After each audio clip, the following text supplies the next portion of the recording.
Good morning. Will Schwalbe has been on a search all his life to find books that help him make sense of the world, help him become a better person, to find answers to questions big and small. Will's search has not been an idle one, nor has it been only a personal one. He has led a remarkable professional journey as book publisher, digital media entrepreneur, and most wonderfully as best-selling author. At the heart of his search is the recognition of how essential the experience of reading itself is. More than essential, vital. The experience of reading can be as unexpected, as affecting, as enriching as living itself. To quote Will, we read all different kinds of books, not simply to read all different kinds of books, but because it is a way of becoming more fully human and humane. Books for Living is Will's inspiring story of some of the particular books that have helped and continue to help him on his search. Will Schwalbe.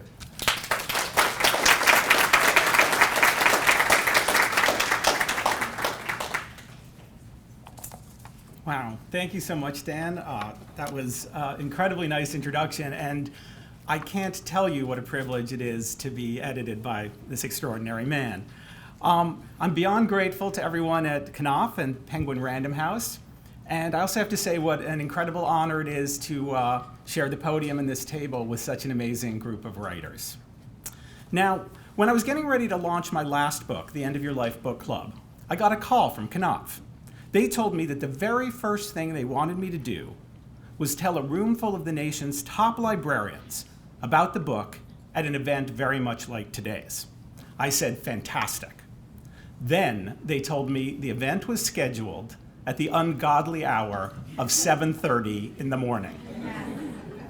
I said to them, who on earth shows up at 7:30 in the morning to hear about books? They had a one-word answer, librarians. And of course, they were right. So I want to thank everyone who showed up then and all the amazing things you did to help spread the word about that book. And I want to thank everyone who is here now. But I want to thank you not just for showing up. We need to read and be readers now more than ever. And we need libraries and librarians now more than ever. I end my new book with the following statement. I suppose I should say spoiler alert. Books remain one of the strongest bulwarks we have against tyranny, but only as long as people are free to read all different kinds of books, and only as long as they actually do so. The right to read whatever you want, whenever you want, is one of the fundamental rights that protects all other rights. So what is Books for Living?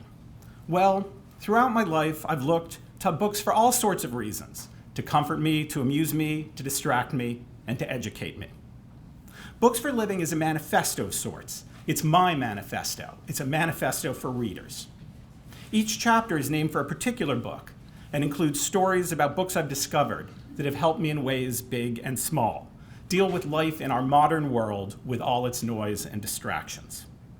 Now, some of the books I list are not books I would call my favorite books, but they're books that I found or that found me when I needed them most. So Books for Living is also a memoir of sorts.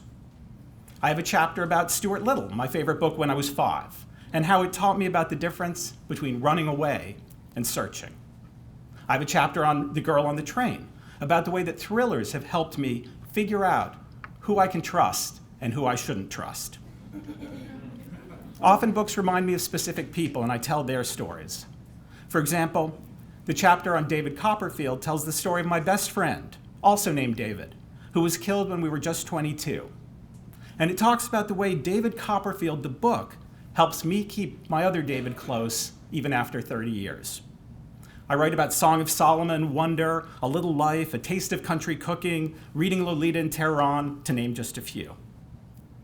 But the book I want to talk about right now is the book that is the basis of a chapter I call Connecting. And that book is James Baldwin's Giovanni's Room. It's one of the chapters closest to my heart because it's a tribute to someone who may well have saved my life when I was 16 years old. And that someone was my school librarian, Miss Locke. Here's the story. I was in an Episcopal boarding school in the late 70s. I was a pretty outgoing kid, and I enjoyed the company of others. But I had a secret.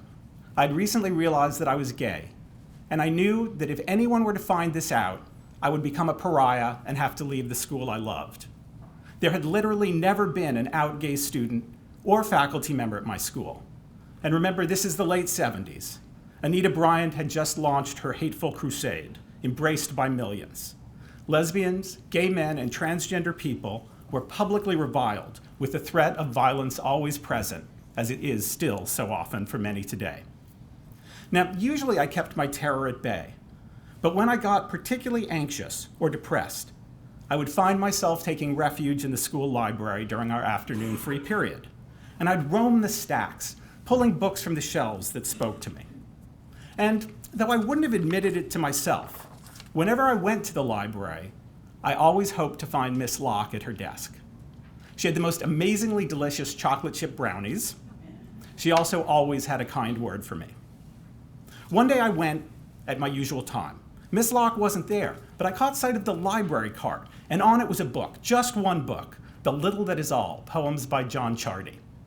I read some passages at random, I checked it out, and it spoke to me in ways I couldn't explain, especially one poem about the death of the poet Frank O'Hara, and it had the line, "Suffering not to suffer, but because we are what we are, and some of it hurts." I returned the book the next week, and again missed Miss Locke, but again found one book on the cart. I can't remember what it was, but every time I went back, if Miss Locke wasn't there, there was a book waiting for me. Once, surprisingly, it was Our Bodies, Ourselves, the Bible for liberated 70s women. I actually think that might have been left for someone else. Of course, Miss Locke must have realized I was gay a short time after I began to finally admit it fully to myself. But since this was the 70s, she didn't talk about it, and I didn't talk about it. She just left books for me. Eventually, she would leave Giovanni's Room by James Baldwin. I wept extravagantly over this book, especially a passage where the narrator David writes about walking in Paris with Giovanni, both in high spirits, throwing cherries in each other's mouths. What an extraordinary and hopeful image. I didn't have to imagine a world where two men could walk down the street giddy with love. James Baldwin imagined it for me. It gave me a vision of a life I could look forward to without dread. Miss Locke introduced me to James Baldwin, and James Baldwin made me see myself and the world differently. He still does. After graduating, when I would visit my school over anniversary weekends, I would stop by and say hello to Miss Locke. Legend was that she remembered every student. It's impossible to prove, but I've never met a student who says she didn't. Over the years, her hair changed from brown to gray, but it was always immaculately waved. She wore the same kinds of sweater sets she always wore, favoring pastels. And she always had a supply on hand of those pan-baked brownies. Kids continued to come to the library for those, which gave her the chance to put books in the paths of those who might not otherwise seek them out. During those visits, our conversations weren't long, as the weekends were busy, and there were always tons of other alums waiting for their chance to see Miss Locke. I hope I thanked Miss Locke, but I can't imagine I ever thanked her enough. Miss Locke died in 2012 at age 81 of ALS, Lou Gehrig's disease. She left behind an adoring family. She also left behind thousands of students for whom she had provided, always, the perfect word, hug, and book, whether handed to us directly, recommended, or left on a cart. Thank you.